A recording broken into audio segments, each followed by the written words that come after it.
చూడండి, the hypotenuse of a right angled isosceles triangle is 6 centimeters, then its side is. Options are given here.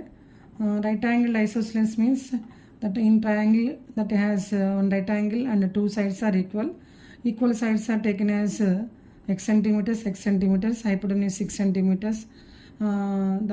Applying Pythagoras theorem,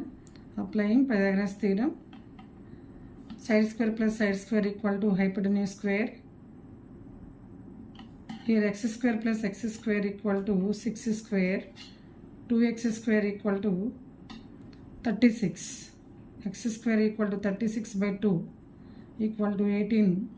X equal to root 18 means 9 into 2. Root 9 into 2 simplify cheste root 9 means 3 root 2 centimeters. Here option B is correct.